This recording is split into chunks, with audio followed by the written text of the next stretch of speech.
If you're doing looping and you want to create a seamless loop, let's say you have an instrument like this singing bowl and you want to have a background, you want to create a loop of this continuous sound.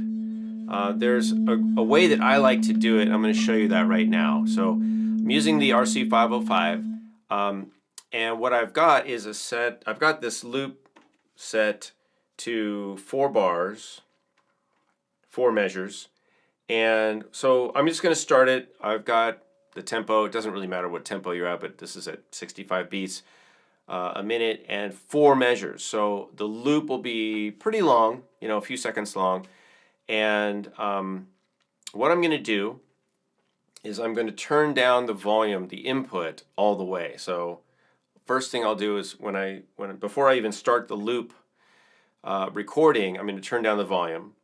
I'm going to then play the instrument and get it going, and then I'm going to raise the volume once it's in record mode, so it has a slow ramp up into the sound. So we're not hearing the beginning of the sound at all as a sudden event. It's just going to ramp in, and then I'm going to let it go into overdub mode, and then I'm going to do the opposite. I'm going to ramp the input down before I hit play, stop again, or play, record again, which is going to then kick it into play mode.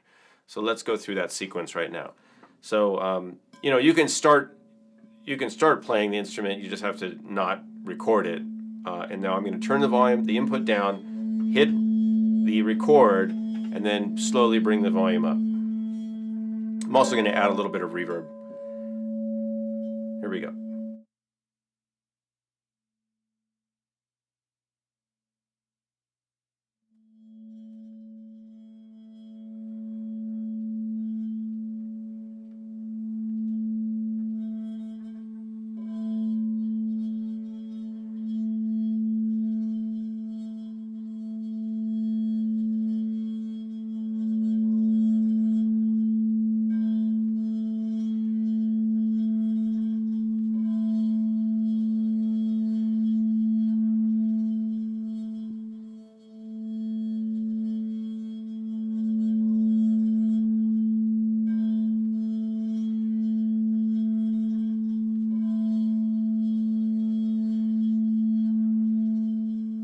Alright, so now I've got the loop going, and for some reason it's very buzzy today.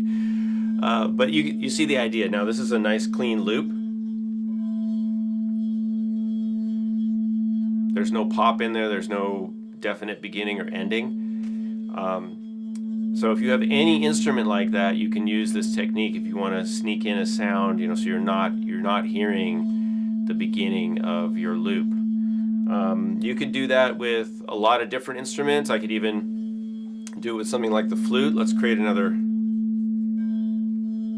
loop on the flute. I'm going to use the same technique, and I just have to make sure my breath lasts long enough. But if I even have to take a breath, I can fade down the volume, fade it back in, and start and stop the sound, you know, where there's nothing being recorded, and just record the note that I want to have. So let's do that on another track.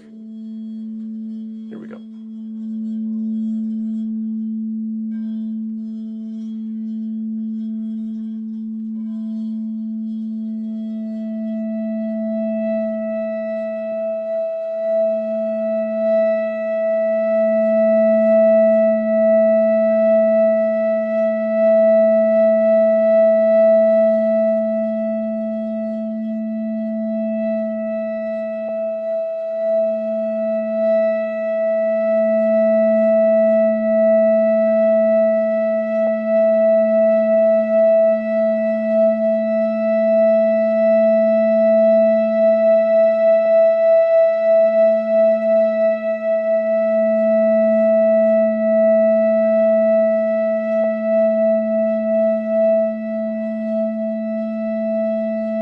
So now I've got the flute going. That is intense. All right, so those are a couple loops. That's how you do it, folks. So again, you want to turn the volume down, your input, start the record, put any effects on you want to have, you know, before you record, obviously.